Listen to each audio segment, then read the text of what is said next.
Welcome back to my YouTube channel Jiban xongram RLachit blog লৈ আপোনালোকক স্বাগতম জনালো আজিৰ ভিডিওটি হৈছে আজি নতুন গাড়ী নহয় আজি পুৰণি গাড়ীবোৰ দেখুৱাম তো বহু বছৰ পুৰণি 50 বছৰ পুৰণা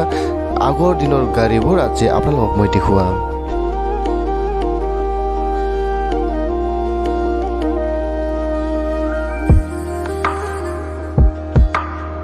আৰু ইয়াই হল ল্যান্ড ৰোভাৰ বহু বছৰ পুৰণি গাড়ী আৰু ইয়াৰ গাড়ী হল আপোনাৰ 50 বছৰ ওপৰত আছে আৰু এই ল্যান্ড ৰোভাৰ আজিকালি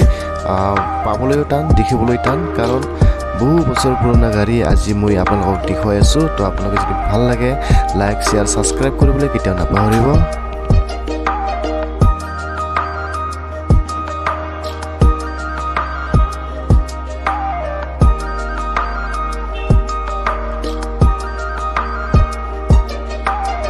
আৰু এইফালে আছে মাৰ্সিডিজ বহু বছৰ পুৰণি গাড়ী আৰু এই গাড়ীখনৰ 50 বছৰৰ ওপৰত পাৰ হৈ গ'ল আৰু এই গাড়ীখনৰ এতিয়া মেৰামতিৰ কাৰণে মেৰামতি চলি আছে আৰু যদি আপোনালোকক লাগে কন্টাক্ট কৰিব পাৰে বহু বছৰ পুৰণি মাৰ্সিডিজ 200 তো আপোনালোকক মই আজি ফাৰ্স্ট টাইম দেখিবলৈ পাব মোৰ চেনেলৰ জৰিয়তে তো চাওক ভিডিওটি আৰু যদি ভাল লাগে এটা লাইক কমেন্ট আৰু শেয়াৰ কৰিবলৈ কেতিয়াও নাপাহৰিব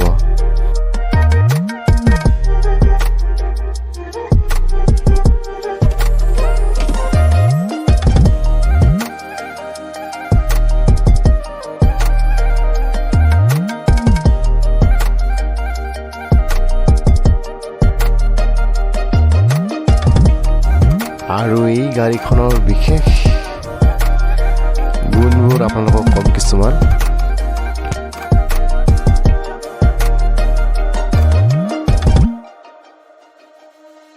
আৰু এই গাড়ীখন হৈছে সকলোৰে প্ৰিয়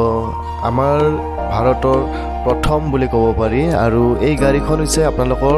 মন্ত্ৰী বিধায়ক এমএলএ মিনিষ্টাৰ যিকোনো অফিচাৰ আৰু যিকোনো জনতাই মানে প্ৰত্যেকজন জনতাৰ মাজত এই গাড়ীখন পপুলাৰ আৰু বহুত প্ৰিয় আৰু সকলোৰে কাৰণে মৰমৰ গাড়ী এই গাড়ীখন এতিয়া বৰ্তমান 50 বছৰ পুৰণি হ'ল আৰু এই গাড়ীখন এতিয়া বৰ্তমান ৰিপেয়াৰিং কৰা হৈছে কালাৰ দিয়া হৈছে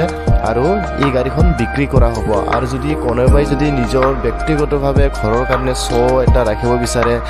ঘৰৰ সন্মুখত বা কোনোবাই যদি মিউজিয়ামত লগাব বিচাৰে তেতিয়াহ'লে কন্টাক্ট কৰিব পাৰে ইমান মৰমৰ গাড়ী বহু বছৰ পুৰণা তো সেই কাৰণে আপোনালোকৰ কাৰণে এই ভিডিওটি বনাইছো